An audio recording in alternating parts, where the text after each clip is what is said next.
What's up, everybody? Welcome to Bios3 Raw TV. Today we're going to talk about flu shots, medications, flu season, all that jazz. Okay? Now, I myself am a big non-believer in flu shots. Growing up, we got booster shots. We got flu shots growing up. At some point, I just realized, I think it was after working with Daniel Chapter 1 for a while, when I started to realize how the body really worked and how these different medications affected the body. And that's when I realized that if I really wanted to not be sick, because I would get sick like 2 or 3 times a year, 4 times a year, and even up until 2007, I would get sick 2, 3, 4, 5 times a year with different flus and sicknesses, etc. And I realized a lot more of that getting sick had to do with your immune system being torn down and not strong enough, rather than it meant not getting your flu shot. So if you didn't get the flu shot, that didn't mean you're just automatically going to get sick. So, okay, how do you get your immune system to be, functioning to the point where it fights everything off? Well, herein lies the issue with a lot of America. A lot of America are deficient in micronutrients, which are vitamins and minerals, which if your body is not fully nourished with the micronutrients, not macros, micros, your immune system and other systems in your body will not function at 100%, which means you are lacking something and it leaves your defenses down. Okay, so now that's why every single program that I put together, there's a vitamin mineral mix that's on there specifically because you have to have those things in your diet. Not just for it to be healthy, but if you're not healthy, you can't go to the gym. If you can't go to the gym, you can't train. If you can't train, you can't reach your goals. So the immune system is a very important thing to keep track of. Vitamins and minerals, rest. You need to rest, okay? And that doesn't mean that you have to get 8 to 10 hours of sleep. It means that whatever for you, some people 4 hours is fine. I know a guy who hasn't slept more than 3 hours in like 25, 30 years. He's fine and doesn't get sick. So you got your micro and your macros. You should get all your proteins, carbs, etc. All that stuff to make sure that your body is nourished, okay?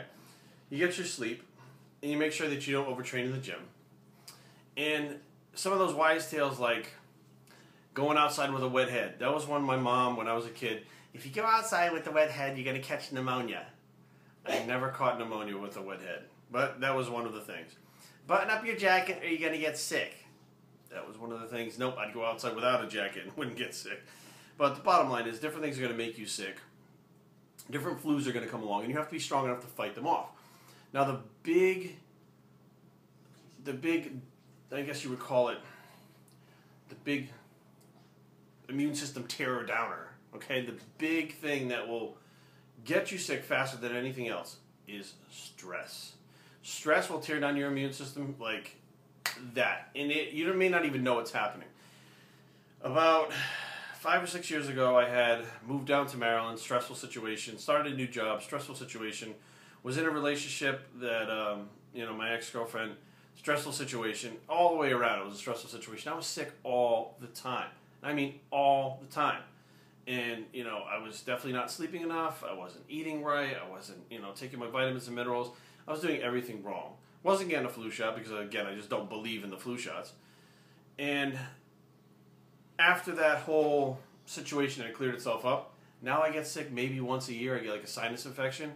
Lasts for a few days. I don't even feel that bad. I just get clogged up, can't hear. I'm just a big baby when I get sick, period. Last year I did get sick, which laid me up for like 3 or 4 days, which I thought was a flu. Had 103 fever, or was it 103, 104? It was up there. And as it turns out, I had torn my pec, and when the pec tore, it released toxins after I got a deep tissue massage that gave me an immune response that laid me up for a few days. So it actually wasn't a flu. Now, I do remember one of my clients, Marco, and Carrie both got that H1N1 flu shot. This was probably in 2010 or something like that. Both of them got the shot. I refused the shot. Both of them got the pig flu. Both of them got the virus that the flu shot was supposed to fend off. I did not. Now again, you're supposed to get these vaccinations, take these medications, etc. to avoid these things from happening, but they still happen. Okay, and I'm talking like 9 out of 10 times it still happens. Now, what's the point of getting them if, the doctors are just guessing as to what strain's going to come through, and that's what they're vaccinating you with. Okay, there's mutations of this stuff constantly that are not even going to be touched by these vaccinations. So you got to get the vaccination, you put this toxic, there's mercury, there's all kinds of shit in these flu shots, this toxic stuff in your body And then you get the flu anyways and get laid up and screwed up. And you could get multiple flus because different strains that attack you. So to me, you know, I'll take my chance with trying to make sure that my body is strong from the inside. So when something from the outside comes, and I think Elliot Hulse actually made a video about this, something from the outside comes, everything on the inside is strong enough to take care of what's on the outside. And I think that's probably the most important point to make. Now, do I feel like some people should get flu shots? There are some people that should get flu shots. Older people, senior citizens, I think that it's probably a good idea that they get them. Their immune system's a shot to begin with. And, you know, most of the times, you know, there's nothing they can do about that. Young kids, well, you know, I don't really know. I'm kind of, you know, on and off about whether kids should be vaccinated, whether they should be given flu shots, stuff like that, because of the fact that, you know, their bodies never really learn to fight that stuff off on its own.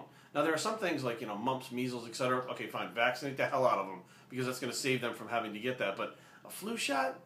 Could the flu shot do any damage to a kid who's still growing, to a kid that, you know, their body needs to not have toxic stuff in it at that age to fully develop? I don't know, but my theory is I wouldn't put it in my kid. That's just my personal opinion. I have no data to back it up except for the data that there's things in the flu shot that can fuck you up. So if they can fuck you up, they can fuck a kid up. So, you know, there's some people that should and some people that shouldn't. But I don't get flu shots. I'm not going to get flu shots. I get sick. I don't go to the doctors. I don't get antibiotics. I haven't been on an antibiotic in years because my body's strong enough to fight this stuff off by itself. So if the first thing you do when you get sick is run to the doctor and get an antibiotic, you're setting yourself up to get sick again and keep your immune system weak. Build your immune system up from the inside out. Eat right. Rest. Do the things that you need to do. And you won't have to worry about the doctor and the flus and all this stuff going around. bioctraining@gmail.com. Leave comments down below, but don't fight. www.bioctraining.com is the blog, and wear the no flu shot bicep, and we're out.